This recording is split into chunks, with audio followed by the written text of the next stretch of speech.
Yo, yo, yo, let's get the business. Yo, let's get the business. Talk to me. Talk heavy. How's everybody doing out there today? Hope everybody's feeling brilliant. Hope everybody's feeling well, mentally, physically, spiritually. Yo, check out my last episode of Let's Get the Business. I had Jennifer Swope in the building. Shout out to Jennifer. She's the third generational owner of Swope Family Dealerships. If you're in the Hardin County area, if you're in the Louisville area in Kentucky, feel free to stop by at your local dealership. Swope got a nice family. They'll go ahead and be happy to provide you with nice vehicle service. They have a nice selection of luxury vehicles, trucks, you name it. Whatever's down there, whatever you want is down there. Shout out to Jennifer. The clothing company. Go ahead and tap in. I have it popping right now. I have all kind of different flavors, stuff going on for y'all right now. Some nice holiday sales, nice holiday deals coming up. So tap into the links that I put underneath this video, man. Go ahead. I'm happy to provide that service for you. So let's get to business, though. Mike Tyson and Jake Paul. How many of y'all watched that outing? I don't even want to call it a fight. I thought it was very sad and disappointing to watch. You know what I mean? Entertainment wise, it gave everybody something to do and look forward to. You know what I mean? But other than that, man, the matchup was trash, man. You know what I mean? It was just trash, and it was sad to see Tyson just be old and legs came out there wobbling and everything. It didn't bring back that old school feeling of boxing where there was some big matchups back in the day. It didn't give me that feeling. It didn't give me that legendary feeling. We want to see legendary Mike. We don't want to see Mike like that. You know, there's some speculation going around. Some people believe it may not even have been a real fight. You know what I mean? And hey, I'm not going to hold you. Go ahead and get your chicken if that's the case. But with that being said, I just didn't like it. Netflix struggled with the quality of the video, and that was really like the big story behind it. You know what I mean? So Netflix, you may have lost one on this one. And to be real, I feel like the female fight before that, the actual main event with Amanda Serrano and Katie Taylor, I feel like that was a more entertaining fight. You know, they was scrapping and battling in there, man. And, you know, Katie kept throwing her head in there and allegedly headbutting. Allegedly, you can't really tell, you know what I mean? Because it seemed like they kind of just duking it out and fighting too. So it doesn't really look like a clear headbutt. But Shorty did have that. She had the scar to show it on her eyeball. You know what I mean? Serrano, she was trying to aid to that eye. That eye was struggling. And actually, this was the most viewed women's event in U.S. history, to my understanding, to what I've looked up, at a high number of 47 million viewers. So, hey, shout out to that. They got the chicken bag rolling with that. But enough of that, man. I don't watch boxing like that. I just so happened to come across the Tyson fight and fell into the hype of it a little bit because we love Mike Tyson. We love Iron Mike. And I respect Iron Mike's story. You know what I mean? He grew up in Brownsville, New York. You know what I mean? He had a very rough upbringing, a lack of guidance, lack of parenting. You know what I mean? He even lived with his trainer at one point and ended up becoming a boxing legend. You know what I mean? So to me, in my eyes, he's still a legend regardless. You know what I mean? What's going on right now, Mike, we don't know. But, you know, and we don't know about the cheeks hanging out either. You know what I mean? Pause with all that.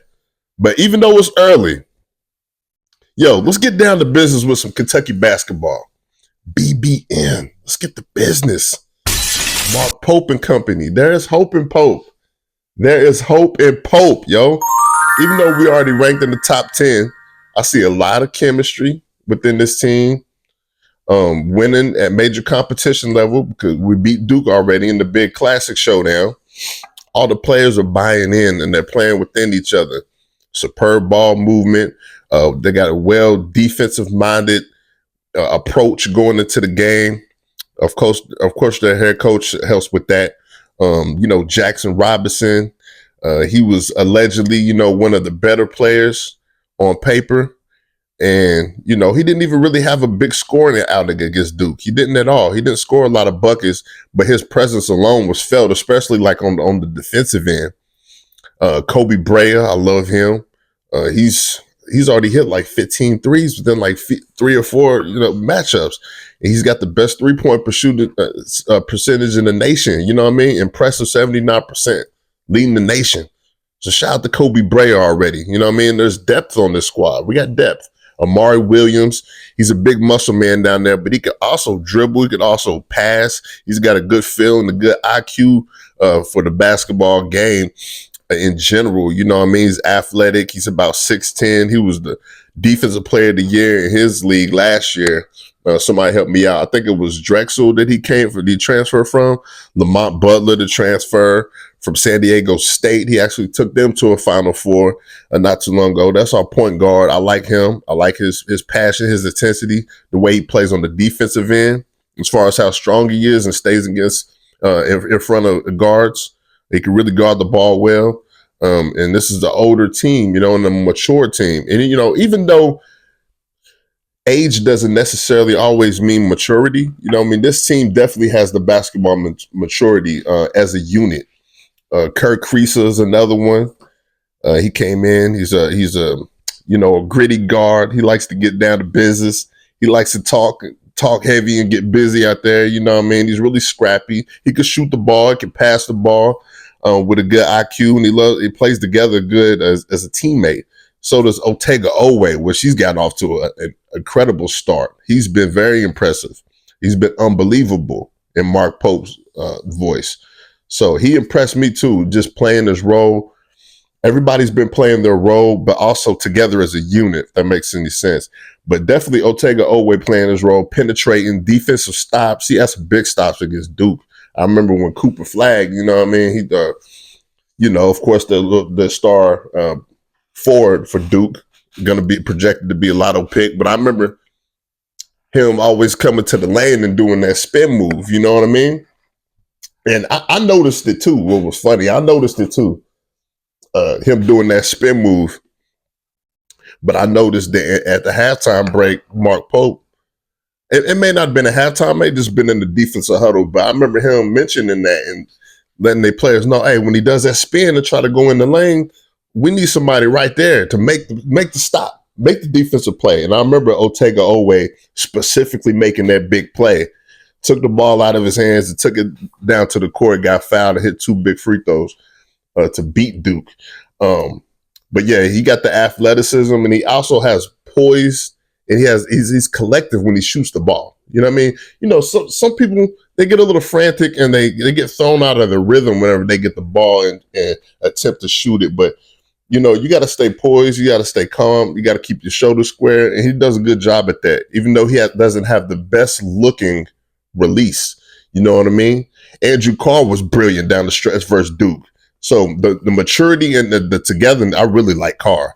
But yeah, this maturity and togetherness, on the defensive end, the ball movement, perimeter shooting, making good decisions with the ball, working together, communicating. We've hit at least 10 triples per contest already. You know what I mean? So BBN, let's get the business. I love great shooting teams. And, that's part of Mark Pope's system. We knew it was going to be like this before he came from BYU to here, because that's part of his system. He loves great shooters. You know what I mean? Putting the ball in the bucket. And I feel like Pope not only recruited within the system, but also recruited a bunch of great, mature, smart, humble players with amazing character, able to not have any ego about them. They just want to win. You know what I mean? And hopefully we can stay healthy. And we'll see what this looks like once the SEC, once that schedule starts to pop off. I don't want to count the chickens before they hatch. You know what I mean? Kentucky fans, we do that sometimes. We have the tendency to do that because we get excited. You know what I mean? But I like what I see so far. Even coming off the bench with Colin Chandler, Al Menard, these are smart guys. They have pretty good size to them. They can all knock down shots. You know what I mean? So regardless of the numbers of win and losses, disregard that. Let's put that away. This team, the character, the spirit that they bring it back to the Kentucky Wildcats program as a whole, bringing it back to Rupp Arena. Even Rupp feels different. You know what I mean? It's just a great feeling. If you're a real fan, you know what I'm talking about, man. If you was there for 96, 97, and 98, you know what I mean. You know what I mean. So shout out to Pope, man. He's high-spirited. He's a very intelligent guy, honestly. And he does a good job of balance, letting them play loose, but also he's X's and O's, strategic, and making the proper adjustments throughout the game. You know what I mean? So we'll see what that takes us. Let's see what this roster takes us to, man. BBN. But SEC football, you know, they still beating up on each other. You got Texas 9-1 at first. You got Alabama. Then you got Georgia, Mississippi, Tennessee, South Carolina, Texas A&M, LSU, maybe Missouri, to my understanding. Not for don't hold me on that, but I believe they're all in the top 25, which is crazy. That's pretty crazy for a conference. So, SEC football, they're clearly the top conference. Clearly. Clear as day. You know what I mean? The competitive energy, year in and year out, week in and week out. You know what I mean? Every game is very, very competitive, full of energy. The arenas and the atmospheres on a different level. You know what I mean? It's crazy every year. Jalen Milroe, he's impressed me these last few games. He's been picking up his play for the Alabama Crimson Tide. Roll Tide, man, with Jalen. To me, he could definitely be in there for the Heisman candidate race. That's my opinion. I think he's most special whenever he uses his legs. He's very athletic, very fast, strong. He could definitely throw the ball. He could play the pocket now. He could do that. So I'm sure NFL scouts like it all. But I like Milroe. I like Ryan Williams. I still like where the Tide is at, man, as a program. You know what I mean? Every time I watch Jalen Milroe this season, he's explosive on that gridiron when it comes to the legs. He's dangerous with them legs. Ohio State Buckeyes, they got a big one coming up against the Indiana Hoosiers. They're both ranked in the top 5, I believe. That's going to be a big one coming up Saturday. Two ranked squads, potential playoff program squads. Who you all got for that matchup? Who you got? Talk heavy. Who you got? Ohio State or Indiana? What's up? Colorado Buffs, they're 8-2 now. Way past projected. Way past what we expected. Crazy. Hopping on that bandwagon. I've always been on it because I'm just the Deion guy. We got the same birthdays. One of my favorite athletes of all time. You know what I mean? He played 2 sports that I played. Same position. Speedy guy. You know what I mean? Marketable guy. And I just like what he's doing with this program. And now, for the first time in a long time, the Colorado Buffaloes are in shape to win the conference, the Big 12 championship, to my understanding, exceeding the expectations throughout, like way past beyond expectations. They got a chance to be conference champions. You know what I mean? Woo! Along with a national possible playoff berth, because once you're in one of those top conference championship games, that automatically puts you in the basket for that. You know what I mean? They're just coming off a big win versus Utah. They're ranked 16th in the nation now. And even after a slow start, Shadeur actually threw a pick coming up in the game. We know it wasn't going to last like that, but he did throw a pick at the start of the game. But they ended up picking it up. The receivers got the clicking, and he did too with the rhythm with them. Will Shepherd had a big 40-yard touchdown. Deion Miller had a big catch for 47. Travis Hunter did this thing again on both sides of the field. Not major big plays, and he even had a drop or two, but he still showed up on both sides of the football, which is impressive. Like I said, Will Shepherd had a big one. LaJohntay Webster had a big punt return run back, which was nice because we don't see a lot of those, man. And that kind of reminded me of Prime, man. It's funny. It's like Deion's like recruiting like his little primes. You know what I mean? Little hymns. They have speed. They got athleticism. They can catch. They can make big plays. They're explosive in the open field. You know what I mean? LaJohntay Webster, man, he took that pigskin and took it to the house. You heard? You hear me? He took it to the barn. Yo, hey, Travis Hunter's still leading in that Heisman race is what it looks like to my understanding.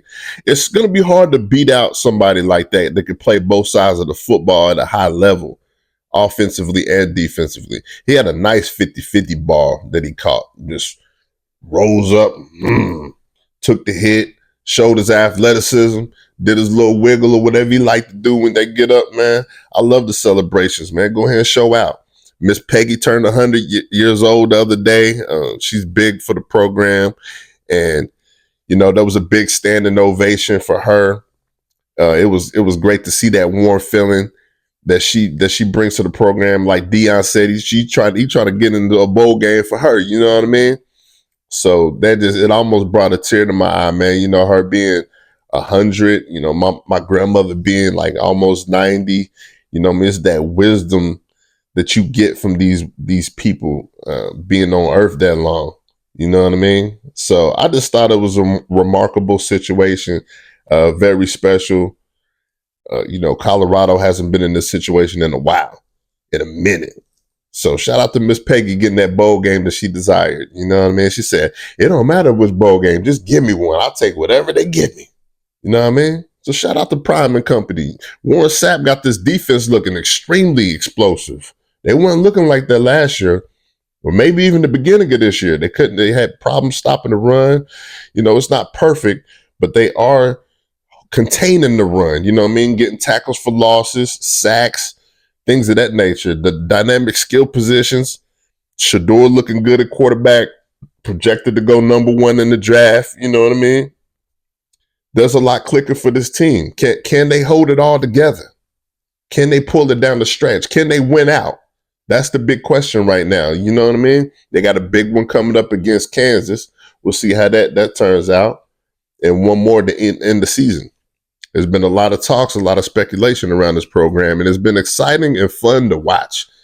It looks very exciting. You know what I mean? I don't remember the last time college football being this exciting. It's always been exciting, but it's extremely exciting this season, and the Colorado Buffs have a lot to do with it. Well, they keep talking about they want Deion to go to the Cowboys. Does he really want to go to that mess? I don't know, man. You know, we love Prime. Do you want to see his legacy go towards that direction? Who knows? I'm optimistic. The Cowboys need all they can get. They look terrible. Jerry, you need to make adjustments. And I mean some real adjustments. You know, all these other teams just make adjustments. They're picking up big trades and big players, and he's just passing everything up, and he's stuck in his stubborn ways. You know what I mean? It's hard to teach an old dog new tricks. You know what I mean?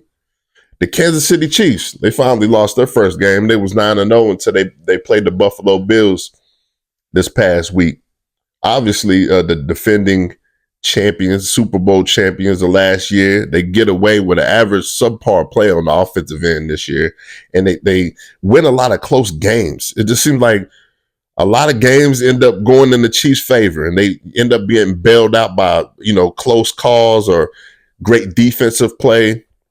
But this time it came to a head a little bit, you know what I mean? And Josh Allen got the better end of the deal, and he used his legs toward the end of the game, ended up scoring a big touchdown, took one to the barn, you know what I mean? Shout out to Josh Allen. He's always been solid.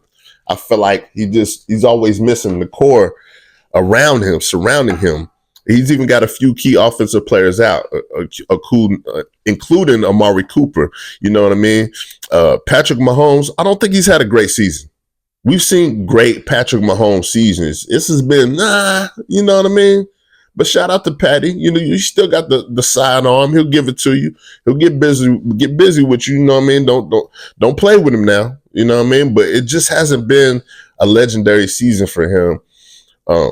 Along with a few other things, like them not being able to run the football as well. You know, I feel like Travis Kelce's older. He's more of a decoy guy out there, while some of the younger receivers are getting more of the pigskin. But we'll see what happens. They're still 9-1. They're 9-1. They just lost to the Buffalo Bills. Of course, it stands out because they were undefeated. People's like, wow, they done won 2 Super Bowls in a row. They're gonna go undefeated this season? Nah, they're not. You know what I mean? And it was a good football game, man. Exciting to watch. Always fun to watch when it gets down to the stretch of the NFL, and that's where we're heading. So we'll see what happens coming up in playoffs. Because the big question for Josh Allen and Lamar Jackson as well is, can they win down the stretch? You know what I mean? When the playoffs come, the postseason starts to kick in, do you got what it takes to carry your team to victory? You know what I mean? They always have great regular seasons. Coming off a big win last week over the Commanders, the Pittsburgh Steelers knock off the Baltimore Ravens 18-16. And the Ravens have been looking like one of the better teams this year, if not the best team, the most explosive offense for sure, for dig. You know what I mean? So, but the Steelers got them 18-16, low scoring game, nothing but field goals by the Shittsburg Steelers. I call them that. I call them that sometimes because a lot of people I know some Pittsburgh fans, you know what I mean? They die hard, terrible Towel fans. You know what I mean? But I got to give them a little hell. The Shittsburg Steelers, you know. Defense, they got a killer defense led by, linebacker TJ Watt, of course. A forced fumble early on that he had against the running back, Derrick Henry. You know what I mean? It was a little bit out of his character, but he coughed it up. You know what I mean? They led by Russell Wilson and Pickens on the offensive end, of course. Not taking anything away from them boys. They get busy too, but I sense they're a little shorthanded on the offensive side of the ball. You know, they scoring nothing but field goals. It's kind of tough to get the ball in the end zone at times, and it's been like that basically all season, even before Russell Wilson got there, got the start. I see a lot of close, a lot of close big plays that Pickens could have made, but it didn't turn out his favor. You know what I mean? Because he's on my fantasy team. So I notice everything he do. I'm like, yo, Pickens, get the ball, man. You know what I mean? Catch that. And he's missed the snag'ems. Don't get me wrong. You know what I mean? It just seems like maybe he's dealing with double coverage out there a lot. And that's the main receiver to try to get the ball to, you know what I mean? And I'm just like, yo, Pickens, get that thing. But seems like they're a little bit shorthanded on the offensive side of the football, but the defense is so impactful. The Ravens they got a really dynamic offense. They just weren't able to get the job done. You know what I mean? Pittsburgh, they look tough on defense. So I give it to them. Shout out to that terrible towel, steel curtain defense, traditionally that they had coming up. And they got a lot of tradition as far as tough linebackers. You know what I mean? Troy Polamalu and all them guys. So shout out to them. They're 8-2. So is Steelers football back? Is the Pittsburgh Steelers back officially?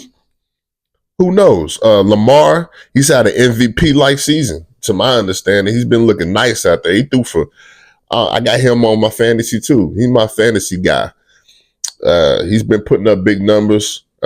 He declined last week, but that's always the big question for Lamar. Can he finish out when it comes down to the postseason? When it comes down to the nitty-gritty? Can you pull it off for your team, man?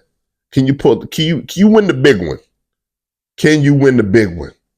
The same goes for Josh Allen. You know what I mean? The Lions are looking pretty good. They're still winning. I'm glad that the media stopped talking about the Jets because they look terrible. You know what I mean? And Aaron Rodgers, he looks to blame. But who knows? That's just allegedly. And respectfully, he's still out there playing at his age, man. So shout out to that bad man. But yeah, back to Dallas before I get off here. Y'all got some explaining to do. Y'all got some adjustments to make. Dak, he's done for the season. So maybe it'll give y'all some time to readjust. Kind of like how the holiday season's coming up. Holidays is mainly for the kids, Christmas, but it's also a time to reflect, refresh, reevaluate your decision makings. And Jerry Jones, that's how I feel about you, man. Yo, let's get the business.